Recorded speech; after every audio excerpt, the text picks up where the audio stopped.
Hi guys, welcome to another episode of Living Life, a Life View. I am your host, Dr. Veronica Garcia, and today I'm joined by an amazing member of the Life University community, Mr. Amondre Smith. Hello. Hi. Hi. I'm Thank so you. excited to have you. Oh my God. Thank you for having me. This is awesome. It's an honor to be here. I'm so excited because people need to know a little bit more about you and your passions and your drives. Just a little bit. So tell us, where are you from? Okay. What program are you in? Okay. And what quarter you're in? So I am originally from Roanoke, Virginia. It's a small town. It's probably about as big as this room, honestly. But stars are bred there, and we do a good job with what we have. I am 13th quarter of the Doctor of Chiropractic program here at Life. So 13 out of 14, almost there. Tell me a little bit about what the experience has been so far. Well, so initially when I was thinking about a career, thinking about something long-term, thinking about something that would supply me with, I don't know, the passion and the drive that I felt as a child. I really wanted to sort of tap back into that feeling because I knew that whatever I was doing, I would never hate. It would be something that I would want to wake up and do. And so we've talked before, but I was deeply rooted in sickle cell anemia disease. And the chilling winter of 2010, I lost a really close relative to the disease. I didn't know too much about the disease, but back then I didn't know how I could help in any way. And so, being on fire for sickle cell and for him, I decided to go off to college and pursue a bachelor's of science degree in public health education. Wow. I wanted more. I really was delve into research and into my degree. And so I went off to get a master's in public health education. But I focused solely on the environment and how the environment plays a huge role in our health, especially with people living with sickle cell. So I wanted something more after that. I'd worked with Emory University Hospital, Midtown, in infectious disease. So I was doing a lot of HIV work, a lot of STD, and more so treatment rather than prevention. And so that was a rewarding experience. It definitely taught me how to interact with people, how to sort of understand someone's why. And miraculously, I don't know, God brought about this idea of chiropractic and this idea of why, someone's why kept flickering. And then when I got here to orientation, I kept hearing, what is your why? What is your why? And I'm like, wow, these are the exact words that I was, using at one point in my career. And now it seems as if they're confirmed now that I'm here. And so, initially I wanted to use chiropractic as a vehicle to mitigate pain, all the pain processes in sickle cell, but since I've been here, going through school, meeting new people, getting involved into different things, I've developed a keen interest in seizures and strokes and what that looks like in people living with sickle cell. And so upper cervical and head and neck type of issues, that's my steez. So, being in school, it was a journey, but I think that it was a colorful journey, and it brought me to a more common color, a more familiar color, and a color that I am very excited and proud of, and really, really waiting to see what happens next. Yeah. What a beautiful journey. Yes. What a beautiful journey. Absolutely. Long pathway and also very intentional pathway. Absolutely. It sounds like it. Yeah. So tell me, with that interest specifically into sickle cell, and being just a few months away from graduation, where do you foresee yourself serving in the profession, and in what way? Well, I realized that when I got here, chiropractic was such a multidisciplinary profession. It's like you can literally do whatever you can. And in the scope of chiropractic, we talked before, but I wanted to mention this before. I can't remember the name of the doctor who came for the assembly. But his exact words were, rock chiropractic the way you rock chiropractic. And, as you know, and as people may know, I really like fashion. Thrifting is, a pastime of mine, one of my favorite pastimes. And so I like to, take different pieces, put them together and make something incredible. And I think that that's what chiropractic is. You have different facets, different pieces of chiropractic that you can take and mold and make something incredible. And so, I realized that you don't have to be traditional. Right.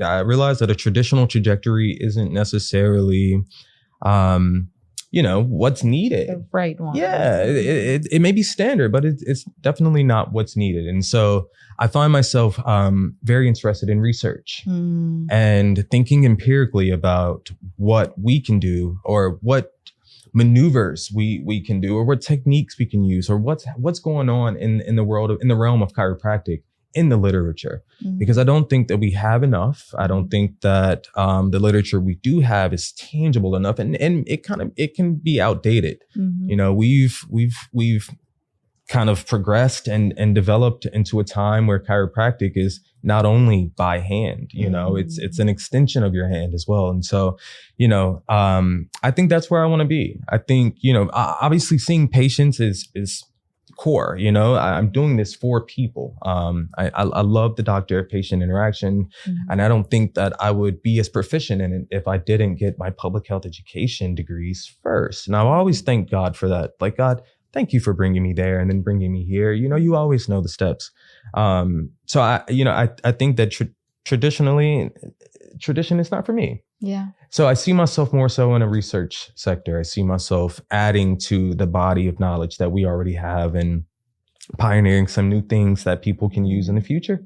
I obviously want to see patients, and people are like, you never want to see patients? You never? I'm like, yes, I do, but maybe not every day, maybe not 5 days a week, 2 or 3 or what have you. But my heart is to research, and my heart ultimately will be to my patient. Yeah, I love that. And I love that you're standing your ground into, it's not this or the other, it's both. And it's that rhythm and that harmony that they can coexist. Yes. You don't have to choose a specific pathway. Exactly. And just like I personally tell my patients, some things that is common is not normal. And it's okay that the common standard of chiropractic care, of being a chiropractor, is this. Absolutely. I can have my own normal. Yes, you can. And it sounds like you found it, and you found your calling, and it's a beautiful thing to see. Tell me a little bit about what is the next step that you feel like you need to kind of take to be able to get there? Where do you foresee going? There are a multitude of steps that I feel like I need to take. You know what I mean? I think that one thing that I pride myself on is sitting down and making a comprehensive to-do list. Not for the week, not for the month, but for the day.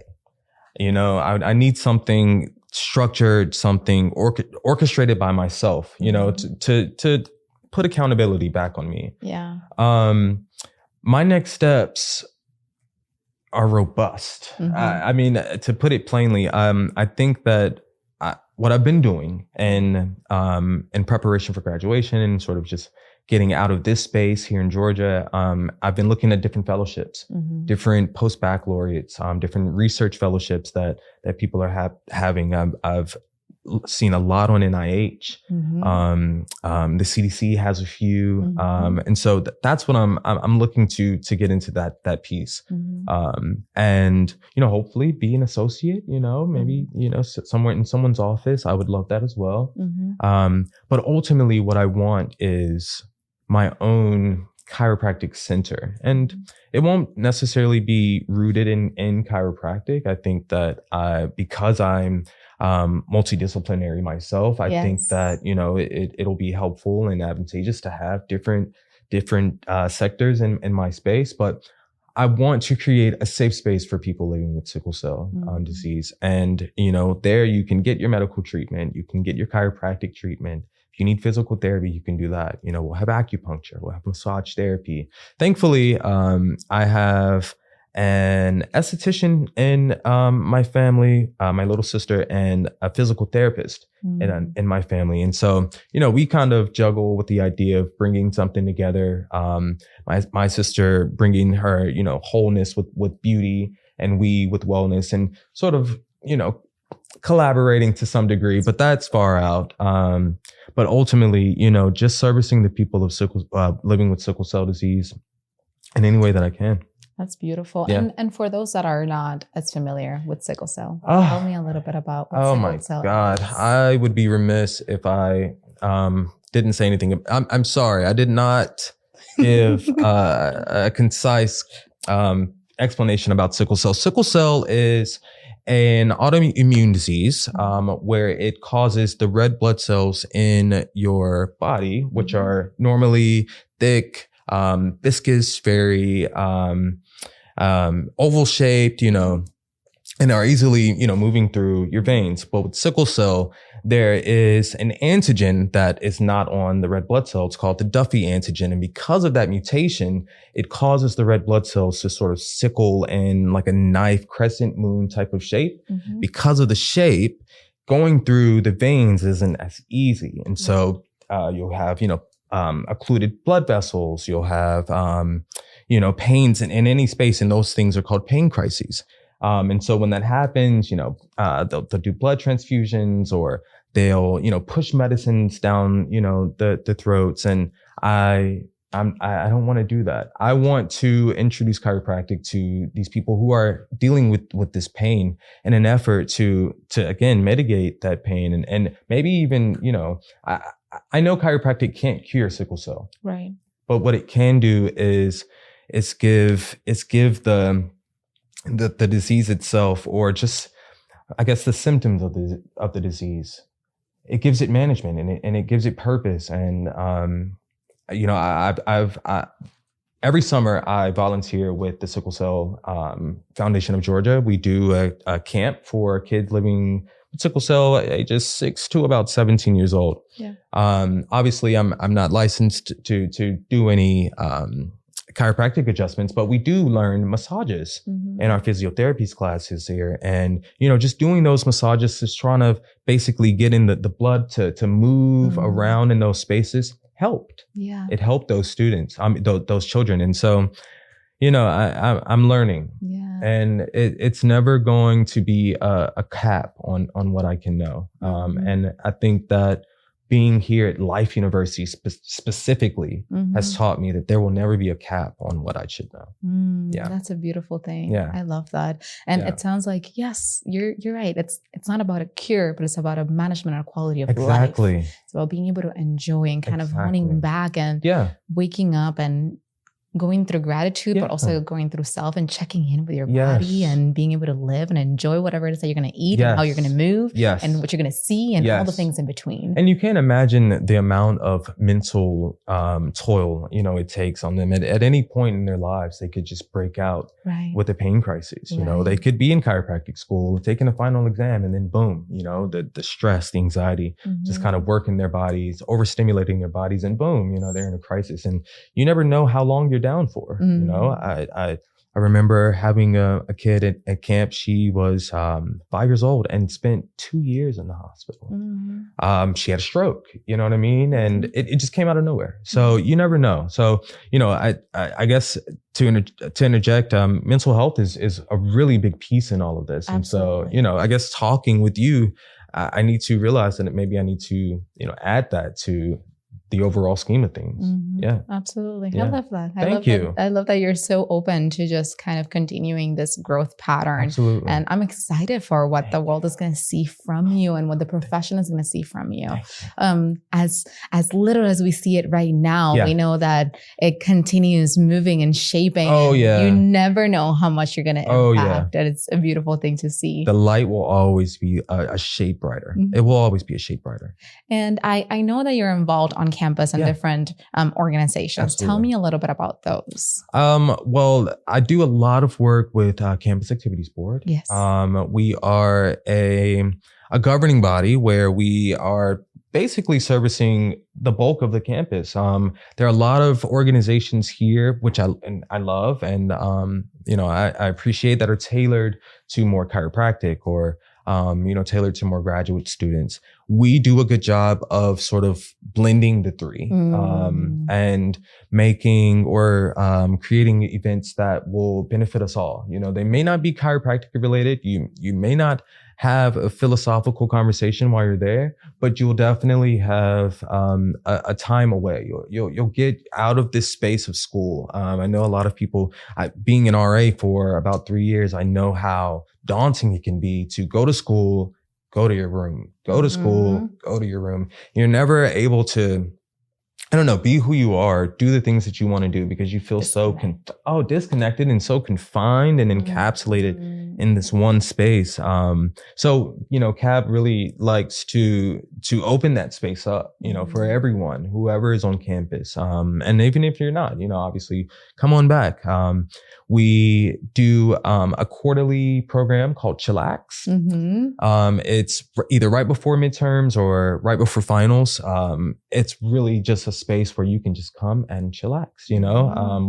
We understand as students generally that the stresses of midterms and finals are just and so we want to create a space where people can just be comfortable and kind of get away from that, or take a break, and that way when you do go back to your studies, kind of be in tune. I love that. I love campus activity boards because of that reason. It helps kind of meet also the undergraduates and the athletics and the master's degree and the online students when they are on campus, alongside with everybody, because we were founded as a chiropractic school, but we have so much more now. Yes, we are super unique. So beautiful to see. And it's so amazing and great. And just the energy and the vibration, everybody under the same vitalistic philosophy and with lasting purpose, giving, doing, loving, serving. Throughout every piece of campus. Generally. So I love that. I'm so excited. Thank you for serving in that capacity. It's so needed. And I love that it's also driven by students. Yes. And students give headaches too. We're not all what we're cracked up to be, but I wouldn't trade working with the group of people that I've had the pleasure of working with for anything in the world. Absolutely. Yeah. Well, thank you so much for your time. This was absolutely loving and great. I am so honored to be here. This has been a dream of mine to be on the podcast. And so thank God that it actually happened.